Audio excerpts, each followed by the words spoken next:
빅데이터로 인터넷에서 화제가 되고 있는 이슈 살펴보는 시간입니다. 이슈다. 빅데이터를 읽어주는 남자죠. 김덕진 미래사회 IT연구소 소장 스튜디오에 나와 계십니다. 안녕하세요. 네, 안녕하세요. 김덕진입니다. 예, 한 주간 이슈 어떻게 뽑으셨습니까? 네, 이번 주 1위 주제는요. 당연히 스포츠겠죠. 아, 그렇죠. 네, 키워드 월드컵입니다. 정말 1차전, 2차전 너무 많은 분들이 얘기하셨겠지만 저 역시도 눈물을 거의 머금으면서 봤었는데 목이 좀 쉬었잖아요. 어제 정말 그 짧은 시간에 소리 질렀다고 목이 지금 안 돌아오고 있습니다. 네, 많은 분들이 그러실 것 같은데 그 키워드로 나온 거는 이제 경기도 경기지만 경기 이후 그리고 경기 끝나기 직전 이때가 좀 많이 이슈가 된 것 같아요. 그래서 이제 파울로 벤투 감독이 어제 경기 어제 28일 오후 10시에 카타르에서 있었던 경기 가나와의 경기에서 이제 패했는데 우리나라가 이제 마지막에 후반 마지막에 한국이 코너킥을 얻었지만 이 앤서니 테일러 주심이 그대로 경기를 종료했고 네. 한국이 이제 강하게 항의했잖아요. 특히나 이제 벤투 감독도 그라운드 뛰어나와서 심판에게 불만을 표출했고 그랬더니 이 테일러 주심이 벤투 감독에게 레드 카드를 꺼냈죠. 그래서 네. 이제 벤투 감독이 포르투갈과의 3차전에서 벤치에 앉을 수 없게 됐는데 영국 BBC에서 이거에 대해서 영국 BBC의 방송에서의 클린턴 모리스라고 하는 축구 전문가가 코너킥이 선언되지 않자 좌절한 벤투 감독의 모습을 볼 수 있었다. 나 또한 마찬가지였을 것이다. 뭐 이렇게 하면서 공감하는 내용도 있었고요. 그다음에 이제 말씀드렸던 대로 오히려 코너킥 주지 않고 마지막에 레드카드 꺼낸 앤서니 테일러 주심에 대해서 좀 전 세계적인 비난이 좀 있는 부분이 있었습니다. 예를 들면은 온라인상에서 또 이제 영국에 있었던 BBC 같은 경우에서 한국은 종료 직전까지 코너킥을 얻어냈다. 근데 테일러 주심이 휘슬로 한국의 희망을 뺏었다라고 비난했었고요. 또 SNS상에서도 테일러 주심의 판정이 잘못됐었다. 이런 얘기를 했었는데 어떤 팬이 이게 상습적이다라는 얘기를 하셨어요. 그래서 네. 이제 봤더니 이제 이 심판이 이제 잉글리시 프리미어리그 EPL에서 소위 줏대 없는 판정 이런 식의 비난을 좀 받기도 했었던 이런 부분들이 있었습니다. 특히 이제 토트넘과 첼시 경기에서 안토니오 리디거에게 손흥민이 발을 높이 들었다는 이유로 손흥민에게 예전에 퇴장을 명령한 일도 있었거든요. 네. 그러다 보니까는 손흥민과의 악연도 또 이제 이슈가 되면서 이 어떤 심판에 대한 비난 이런 것들도 좀 SNS상에서 있는 이런 상황을 볼 수 있었습니다. 네.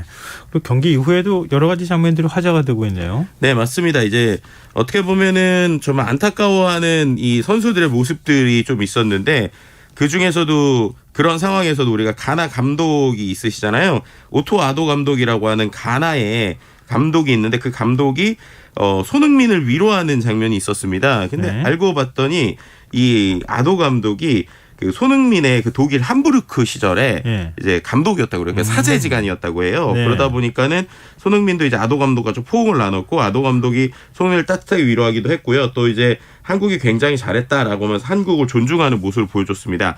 그런데 그 감독 말고 그 옆에 있었던 또 가나의 스태프 한 명이 좀 눈살을 찌푸리게 하는 이런 모습이 있었어요. 네.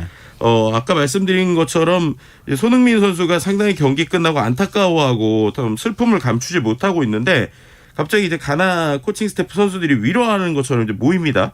그리고 나서 이렇게 수고했다 하면서 이쪽 좀 봐라라는 식으로 하더니 갑자기 자기 스마트폰을 꺼내서 셀프 카메라를 찍었던 거죠. 근데 이제 그 모습에서 이제 손흥민 선수가 얼굴을 이제 같이 보여주진 않았는데 본인이 이렇게 그냥 인증샷을 찍으려는 모습을 보면서 저런 상황에서 저런 사진을 찍으려고 하나라는 얘기도 있었고 또 한편으로는 그만큼 이 손흥민의 월드 클래스를 보여주는 것이 아니냐 이런 얘기들도 나왔습니다. 그리고 또 이제 함께 이번에 스타가 된 사람이 있죠. 조규성 선수인데 새로운 스타가 탄생했다. 라고 하는 이야기들이 나오고 있고요. 우리나라 중앙 공격수로 선발 출전해서 대한민국 역사상 사상 첫 멀티골을 올린 선수로 등극됐고요. 또 이제 실력과 함께 이제 출중한 외모 때문에 SNS상에서도 상당히 화제가 되고 있어서 실제로 이번 월드컵이 끝난 이후에 과연 또 좋은 팀으로 이적할 수 있을 것이냐 아니면 오퍼가 들어올 것이냐 이런 얘기들이 좀 나오고 있는 상황입니다. 어제 목 쉰 게 조규성 선수 골 2골 연속으로 했을 때 그때 목 쉬었을 것 같은데요. 네, 맞습니다. 네. 참 아직도 경기 남아 있으니까요. 네, 맞아요. 예. 자, 2위 주제는 뭡니까? 네, 2위 주제는 환경이고요. 한파주의보인데요. 이제 어제 그제 이제 밤새 이제 장대비가 내린 후에 갑자기 추워졌어요. 그래서 체감 온도가 이제 영하 15도까지 이제 갈 것이다. 뭐 이런 얘기가 나왔다가 오늘 이제 더 영하 체감 온도가 내려갈 것이다라는 얘기가 나오고 있고요. 그래서 내일 아침 되면은 거의 뭐 영하 15도 넘어갈 수도 있다. 뭐 이런 얘기들도 지금 나오고 있는 상황입니다. 실제로 제가 지금 오는데 파카를 다시 꺼냈던. 네, 해지고 난 다음부터 부쩍 네, 추워졌어요. 정말 춥더라고요. 네.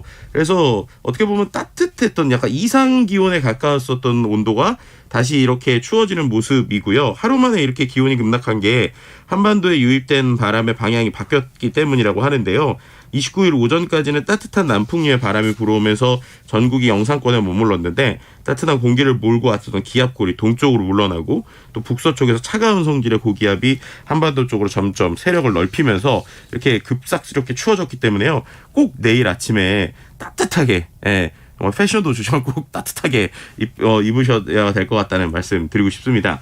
그리고 또 이제 환경과 관련돼서 또 다른 키워드가 하나가 이슈가 됐는데 네. 화산이라는 키워드가 이슈가 됐어요. 하와이의 예. 마우나로아 화산이 예. 27일 밤에 이제 분할을 다시 시작했다고 합니다. 38년 만에 용암 분출이라고 하고요. 하와이 섬을 구성하는 5개 화산 중에 하나인 이 마우나로아가 지표면에 있는 가장 큰 활화산으로 알려졌습니다. 용암이 흘러나오는 모습이 지금 담기고 있는 상황이어서 이게 얼마큼 용암이 나올 것이냐에 대해서 사람들의 어떤 그 지금 이목이 집중되고 있는 상황이라고 볼 수 있을 것 같고요. 아직까지 그 어떤 그 지역에 사는 인근 마을에 영향을 주지는 않고 있는 상황이라고 합니다. 근데 이제 이렇게 미국 이제 땅인 하와이에서 또 이렇게 이러한 산에서의 일들이 일어나다 보니까 용암이 흘러나오고 하니까 네. 또 한편에서 우리나라에도 보면은 백두산이 있잖아요. 예. 근데 백두산에 대한 이야기가 또 갑자기 또 연관 키워드로 같이 나오더라고요. 그래서 이게 왜 그런가 봤더니 이제 오는 29일이 이제 북한이 오늘이죠. 29일이 북한이 핵 무력을 완성했다라고 선언한 지 5년째 되는 날입니다. 네. 그래서 북한이 최근에 계속 추가 핵실험의 우려들이 커지고 있는데 이렇게 계속 핵실험을 하게 되면 백두산에 대해서 안전한 것이냐라고 하는 우려의 목소리 좀 있는 네, 상황이고요. 맞아요. 뭐 예를 들면은 이제 지진이나 여러 가지 형태들이 좀 불안한 것이 아니냐라고 하는 얘기들이 나오고 있는 상황입니다. 그래서 이거를 좀 인도적 차원에서라도 이러한 이제 실험 이후에 2차 피해에 대한 연구가 시급하다라고 하는 전문가들의 공통적인 의견이 나오고 있는 상황입니다. 과거에도 핵실험하면 네. 백두산 밑에 있는 마그마방을 흔들어가지고 그렇죠. 화산이 분출하는 거 아니냐 이런 우려의 목소리들이 나왔었잖아요. 더군다나 백두산 화산 분출하면은 뭐 동아시아 지역 전체가 막 영향을 다 받을 거라고 해서 그렇죠. 이 핵실험을 언제 할지 또 확인을 하려는지 좀 지켜봐야 될 것 같습니다. 자, 3위 주제는 뭐죠? 네, 3위 주제는 연애 분야고요. 키워드는 청룡영화상입니다.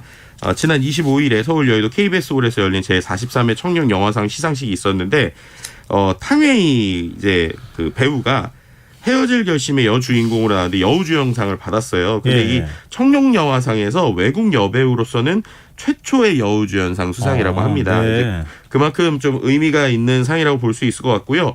탕웨이 씨가 헤어질 결심의 대본을 들고 정성영 작가 제작진들에게 일일이 감사를 표하기도 했습니다. 헤어질 결심이 올해 칸 영화제 감독상 수상작이죠. 청룡영화제 6관왕에 올랐고요. 최고상인 최우수 작품상 비롯해서 감독상, 나무주연상, 여우주연상, 각본상, 음악상 등 주요 부분을 받았습니다.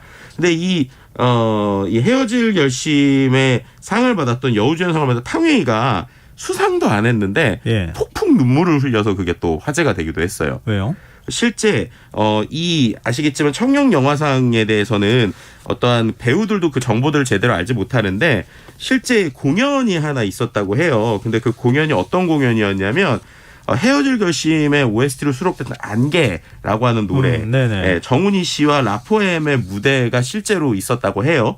올해 70세가 되신 정훈이 씨가 등장해서 실제로 노래를 불렀더니 그거를 보고 이 탕웨이 씨가 본인의 그 영화에서 있었던 장면의 어떤 느낌이 올라왔는지 네. 갑자기 눈물을 정말 큰 휴지로 얼굴을 다 감싸고 오열할 정도. 그러니까 거의 제가 볼 때는 거의 영화의 한 편을 보는 것 같은 그런 수준으로 이제 눈물을 흘렸고요. 옆에서 박해일 씨가 이렇게 흐느낌이 심해져 어깨를 조용히 감싸주면서 위로를 전해주기도 했는데 보통 아시겠지만 이 영화제 때 뭔가 축하 공연을 하거나 뭘 하더라도 배우들이 상당히 이게 딱딱하게 앉아서 특별한 리액션 없이 이렇게 바라보는 것들이 있었단 말이에요. 네. 근데 이렇게 감정을 그대로 표현하는 모습을 보다 보니까 오히려 이제 MC 김혜수 씨가 탕웨이 씨를 언급하면서 올해 청룡영화장의 상에서 가장 인상적인 모습이었다. 오히려 즐기고 있다가 감동되는 무대였다. 뭐 이런 얘기들도 했습니다.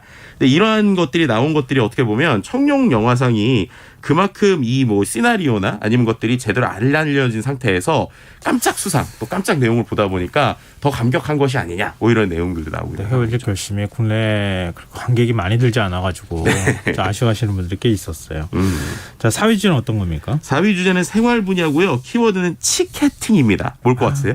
치킨. 네, 맞습니다. 저도 주문해 보려고 시도했더니요. 네. 저녁 때 주문하지 않으면 10시에 못 받는다고 하더라고요. 실제 저는 1차전 때 네. 분명히 주문을 했거든요. 네. 근데 집에 안 왔어요. 근데 앱에서 취소를 1시간 반 있다 취소를 시켜주는 바람에 경기 20분 전에 안 온다는 사실을 보고 어떻게 하지 하다가 이제 집 앞에 있는 마트에 간 적이 있는데 네. 저만 그런 게 아니더라고요. 많은 분들이 비슷하게 그날 실제로 배달 애플리케이션이 장애가 발생해서 감당하지 못할 정도의 배달 양 때문에 배달 중단을 선언하기도 했습니다. 1차전 때 치킨 업체 매출이 전달 대비 140에서 200%까지 상승했었고요. 그러다 보니까는 이제 어제 있었던 가나전을 앞두고는 어떻게든 치킨을 사수하겠다라는 마음이 있어가지고 커뮤니티 같은데 치킨 빨리 주문하는 법, 뭐 사수하는 방법 이런 것들이 좀 나오기도 해서 이른바 월드컵이 부른 치킨 눈치 게임이 어제 좀 일어났었고요. 그래서 이런 부분에 있어서 과연 3차전은 어떻게 될 것인가라는 생각이 나오면서 여유롭게 닭다리를 뜯을 수 있는 방법과 관련된 이러한 뭐 노하우들 이런 것들 나오는데 그중에 하나만 좀 말씀드리면 두 가지인데 때가 되면 늦는다. 미리 주문해라. 아, 맞아요. 그다음에 있었어요. 하나 더 세상에는 프랜차이즈 말고도 많은 치킨집이 있다. 네. 동네에 있는 치킨집에 네네. 오랜만에 인사하면 아주 좋아하실 것이다. 뭐 이런 얘기들도 좀 볼 수 있었습니다. 네. 자, 마지막 5위 주제요. 짧게요. 네, 5위는 문화 분야의 MMA라는 키워드고요. 멜론 시상식이 있었는데 2022년의 주인공은 거의 임영웅 씨가 돼서 올해 아티스트, 올해 앨범, 탑10 등 5관왕에 올랐고요. 또 아이브라는 가수 팀이 올해 베스트송 등 4개의 상을 받았다. 그리고 BTS도 올해 레코드 등 4관왕을 차지했다라고 하는 것들이 5위 주제의 좀 내용들이었습니다. 네. 굉장히 이번 주는 화려했네요. 그러니까요. 주제가. 다양한 것들이 많았습니다. 네. 자, 오늘 이슈 이슈다 여기서 마무리하겠습니다. 지금까지 김덕진 미래사회 IT연구소 소장과 함께했습니다. 고맙습니다. 네, 감사합니다. KBS 라디오 김성환의 시사야 1부 순서는 여기서 마무리하겠습니다. 전 11시 정각 2부에 다시 찾아오겠습니다.